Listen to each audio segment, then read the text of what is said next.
Yo, been a minute.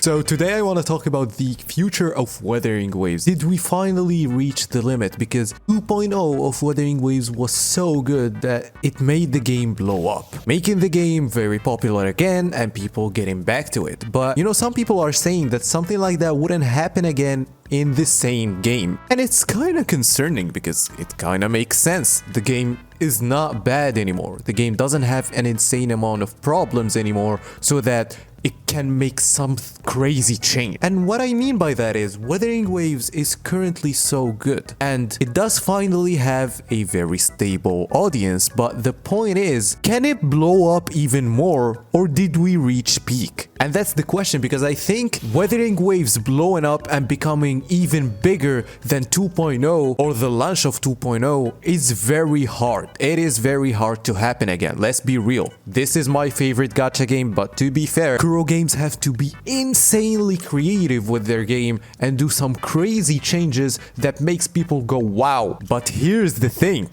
in the same time, Wuthering Waves will be able to reach the same peak again. Let me explain. I said that it's hard for Wuthering Waves to surpass the 2.0 peak, but the state of the game is now different because we have a lot of people that like the game. Maybe they are not playing it now, but they will come back with every major update because now the game has a very big audience and it's making a fairly good amount of money every month. And so since the money is consistent and since the game is making more money, Kuro Games will make more changes and make more major updates. And this is the thing. Kuro Games said that the major updates will happen every 6 months, which means that we will soon have a very big update. That's the first thing. It will all depend on the next big update. They have to be really creative, really know what changes they should have and still listen to players, and probably this time be more creative because the game before had so many problems, so the devs had so many things to listen to. It was kind of easy to know what to do,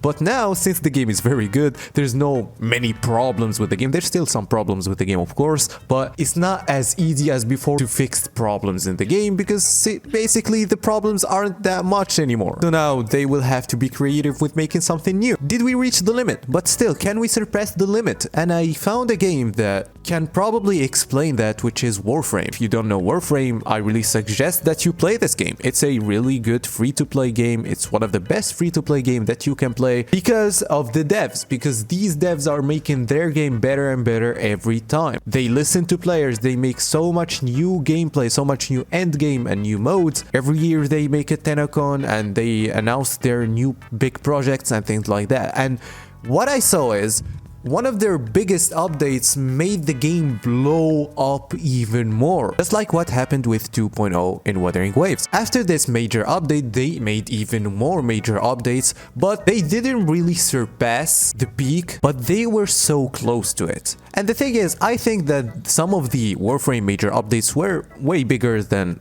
Wuthering Waves. Although I think that Wuthering Waves still can reach an insane amount of audience, I don't know exactly how. It's a major update, yes, but what will exactly happen in this major update that will make everybody just go, wow, the whole world is now playing Wuthering Waves? And that is actually my question now. Now, of course, for some people that don't understand what nuance is, I'm not saying that the game is dying, please. I'm just saying that probably 2.0 was the peak of the blow up because it's had the biggest changes and it probably will always have the most changes in the history of Wuthering Waves. So what I'm saying is 2.0 is the peak of the blow up because Wuthering Waves can blow up again but cannot be bigger than 2.0. It can be as big, but I don't know if it's gonna become peak Honkai Star Rail, for example. I'm so happy that the game is really changing and becoming better and better, but at the same time the game will always retain its players. Since this is the pace that we're going in, every single update we're getting good changes, every single update the game is getting better. I'm currently still enjoying Brant. He's still at level 70. I'm just playing, I'm using his gameplay. He's so cool. And yeah, they're making good characters, they're making good gameplay, and I still think that the real gameplay with Wuthering Waves didn't come out yet. content, and this is the thing that I'm relying on. The gameplay of this game can still get even better